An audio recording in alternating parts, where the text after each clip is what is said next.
Employers of Reddit, what jobs are you finding to be impossible to fill?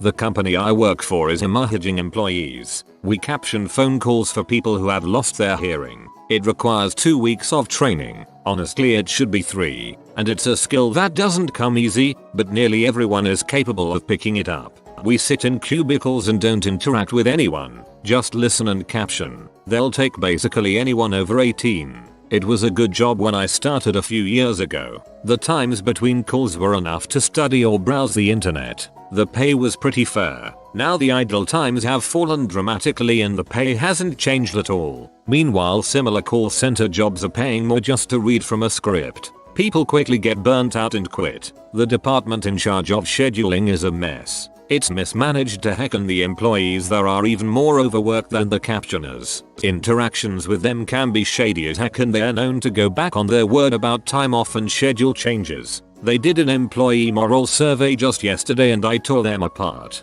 My sister worked here too for over a year and quit today after being very honest in her own survey. As a night shift employee, my pay is higher and my workload is less, so I'm still doing okay here and I actually like my job. But the day shift is a joke and they'll have to change real quick if they want to continue. As it is, they completely deserve to be struggling like this.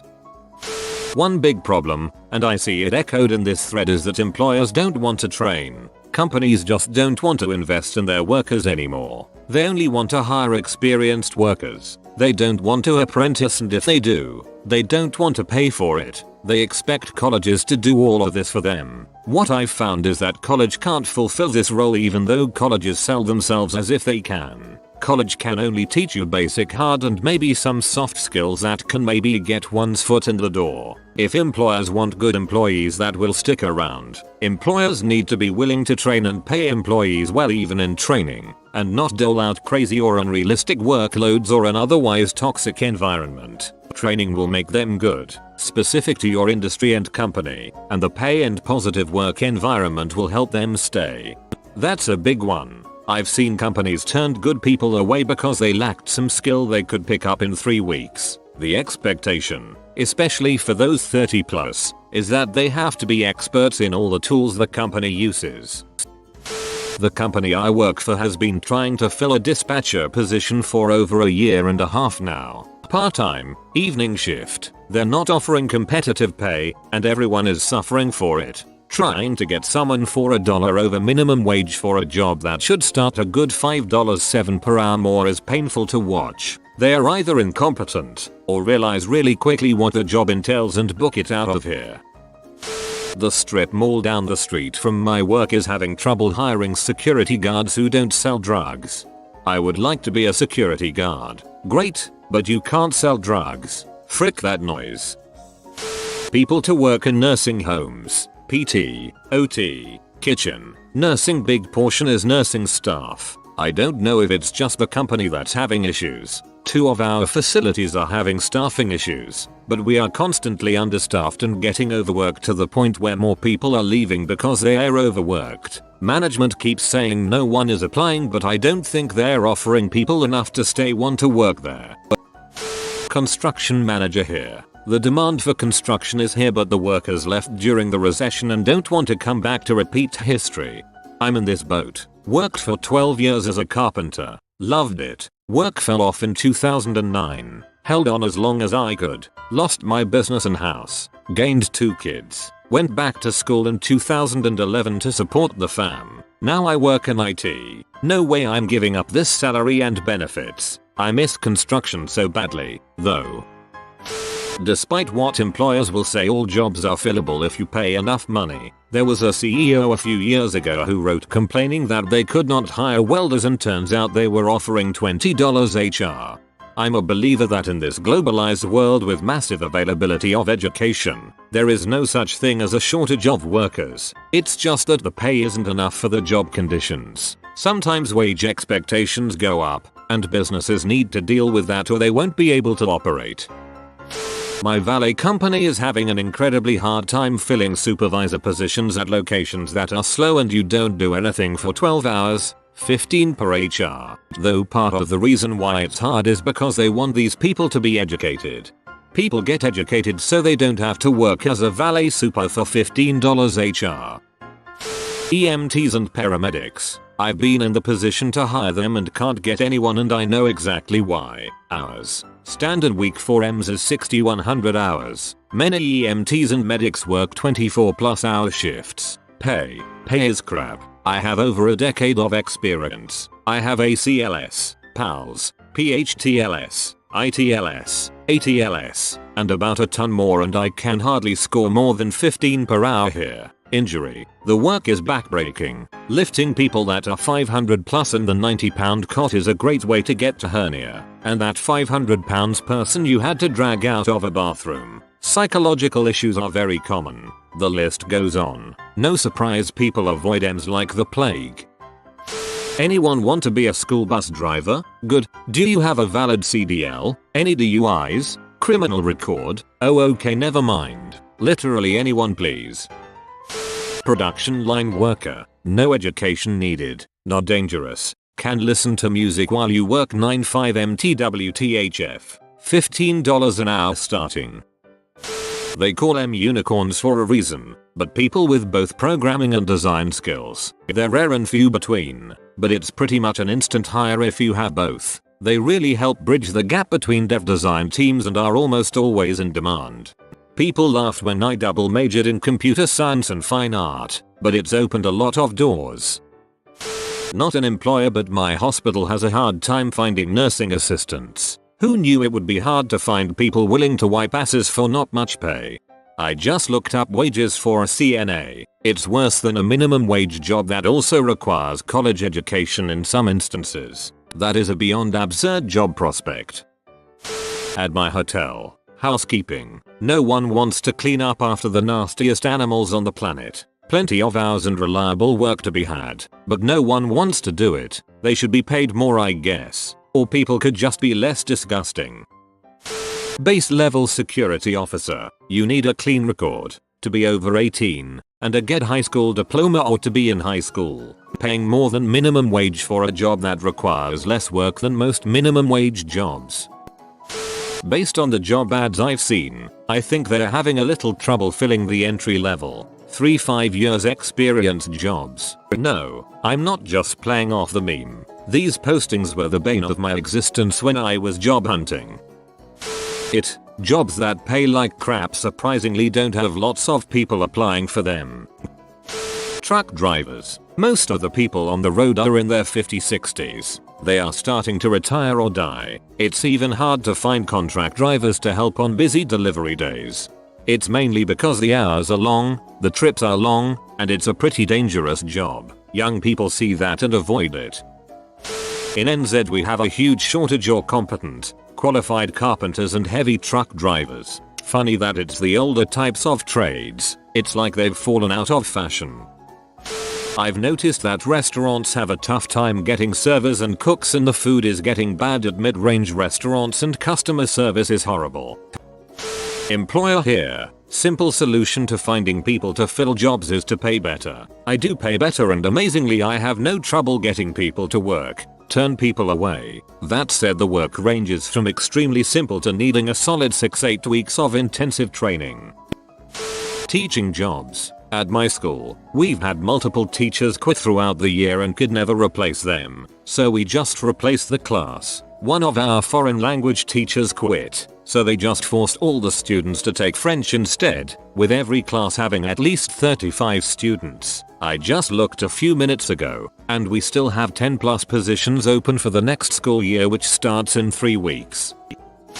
Programmers for industrial environment. It's incredibly hard finding PLCs and robotics programmers that want to get their hands dirty working with bigger, complex industrial machinery. It seems counterintuitive, but the problem is most kids just want to do desk programming or handheld electronics, apps for phones or tablets, Windows or Mac, working on PCs or the like, drones, toys, etc. I'm not saying pure software programming isn't satisfying, but seeing machines moving that weigh 10 tons and are the size of rooms because of something you programmed is unbeatable. Freaking hiring a front desk rep at a hotel. I interviewed for a couple of those, one of which was for a night auditor. What irritates the crap out of me is that I was hired, but then got called the next day and corporate didn't like that I had no accounting experience and rescinded the job offer. I was p. Nurses. Huge supply and demand problem here in the UK. I've also heard there's a huge shortage of teachers in the UK, too. I'm not an employer, but I work in the ag industry, mostly in packing facilities as an inspector. They never have enough labor. They are always hiring no matter who you are. They don't drug test and it's dang near impossible to get fired unless you freak up really bad. Like getting in a physical confrontation with a supervisor bad. And even then the same people will be back next year. I worked in a vegetable cannery for 2 summers. If you don't mind monotony and being alone with your thoughts for 8 hours, it's pretty nice work with reliable hours. You meet quite a colorful group of characters doing factory work. The only person I know who got fired stole a £50 bucket of strawberries and was told to never come back. Decent writers. I have a content marketing business and finding a writer who actually knows how to write for digital and print and to various audiences is dang near impossible. Yeah, tell most of these jobs you're a felon and watch them glaze over. Doesn't matter how back on track your life is. Sometimes doesn't matter how long it's been. I'm employed by a small business simply because nobody else wanted me. The upside? My employer has me on his side through and through. There's something to be said for a guy that hears me out, doesn't judge, and offers me a job. Does it pay the best? Number. However, it pays enough to help me keep building my life. It's flexible, and doesn't demand the friggin' universe out of me while paying jack crap. Looking at you. Food service. You want good candidates? Sometimes. Just maybe. Good people have skeletons. I do bar and restaurant consultation and I am amazed at how underqualified the majority of bartenders I interview are. It's not a thing that many people think is hard, but to do it well it actually is. Basic knowledge of cocktails is an absolute requirement, but I can't tell you how many people have no idea what goes in an old-fashioned. Less so that whisk. Why is a category, not an alternative to Maker's Mark. If you can't find someone to fill a position, it means the job is crap, the working conditions are crap, the hours are crap, the pay is crap, the system is crap, you are crap. It's a warning sign when you find that company X is putting out recruitment ads every month to compensate for the ones that left. 10+ years a headhunter here. If the job pays less than $15 an hour, it will be hard to find talent that will accept at that pay rate and not have red flags like large unexplained gaps in employment, major spelling errors on resumes applications, or even cursing in the interview with me. Seriously, not appropriate for any industry. Once you can pay about $35k plus, the talent pool starts to open up significantly, and you can start seeing more stable work history, good communication skills, and brick and mortar college degrees. My former landlady works in HR for a recruiting firm. She found, on multiple occasions, that she had to hire people whose interviews were train wrecks and had huge red flags, large gaps in work history, talking like 6-10-year-olds, as well as one that had a major problem with a former employer, all because they were fluently bilingual in English and French. These were mainly call center type jobs, sales development type things, not the funnest work, but if you speak French and you need a job, you can find one in Southern Ontario. Not an employer, but accountants, more specifically CPAs. Sure, there's a lot of us, but the companies I've worked for all have trouble filling open positions. Most use recruiters, who charge a month of the position salary if the person gets hired. Basically it's a case of demand being much higher than supply. That's probably why my accounting graduating class had a 99% job placement before graduation.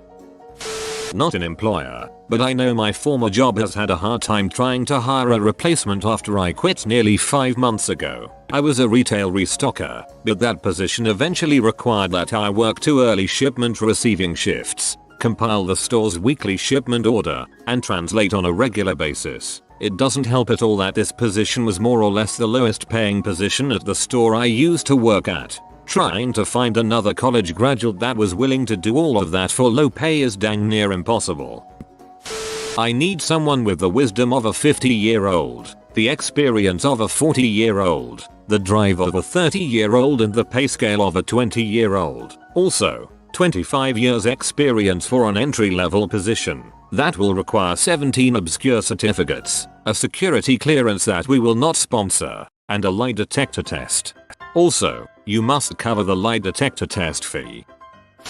Tenors who can sight read and sing in tune for paid positions in professional vocal ensembles. Jobs are only unfillable at the ridiculously low wages being offered. Offer more, get more applicants. That's how capitalism works. Haven't seen web developers, programmers, software engineers yet. Lots of good coders out there, but open seats want client facing, full stack, MVC, Angular, Set Affinity, MongoDB, Swift, and a glittery unicorn. 5,000 years experience in each. The place I work can't fricking retain good employees because they work us to death. I make over $50K a year in construction, and these buttholes work us to the bone. They've been in business, it's a franchise, for over 30 years, and I think they have 3 people that have been there longer than 5 years. In the 2 years I've worked there, they've gone through dang near 10 or 12 people on my side of the job, and probably 6 people in the office. My buddy is putting in his 2 weeks tomorrow. I freaking hate it there. I've reached the point where I just don't want to do crap for this company, because it's all take on their end. Anyways, construction, they train, still can't retain employees. Government cybersecurity jobs. They want to hire hackers but not if they ever smoked pot. They want to hire highly paid professionals but pay them crap with crap benefits. I think the FBI also makes them travel for months of unrelated training and pass physical fitness tests. The US have just finished training 130 or so airmen for roles in cybersecurity, then retained 0 of them in that role. I don't think they quit. They took other assignments that paid more or had better futures. I was offered a civilian job in that role there, but they offered me $12,000, $15,000 less than I was currently making as a contractor for the USAF and 2 weeks less vacation. When I tried negotiating, they refused to move even 1 penny and said if I turned it down they would give the job to the next person. So I said number. Then they came back again and said I better take the job or I would be blackballed from any other job at Kelly Lockland AFB. They also tried to say the huge cut in vacation wasn't bad because they got a day off every time a former president dies and then made a list of living presidents and their age. I kept the list because I knew nobody would believe this story, and this is the abridged version of the insanity I saw when applying there. I said no again. Shortly after that, the contracting company that was employing me at Kelly Lockland was apparently told to let me go, so I was fired on my day off. A year later I learned that position was still open. There was nobody in line behind me who wanted the job, and I was the 3rd person in a row to turn it down because of the low salary. Basic retail person for a specialty chocolate shop. I am just baffled at how hard it is to get someone for this job. We pay more than most retail jobs in the area. It's the easiest retail job I've ever worked. Customers are 90% nice because who gets bitchy about chocolate? We'll teach you everything. You get to dip things in chocolate and make fudge and take home mistakes. We give you free chocolate. I can't even get people in to interview. Out of 20 calls I made last week been trying to hire since March, 5 were wrong number out of order, 10 were voicemails that never called back, and 5 were interviews that just never showed up. It's been months of this. What the frick? You've been visited by the good sleep getter. Upvote within the next 3 seconds and you will be blessed with cozy and restful sleeps. Thanks for watching. If you are new to the channel, you can subscribe. I publish new videos every day. Until then, check another video, or don't. Either way, have a great day you magnificent people.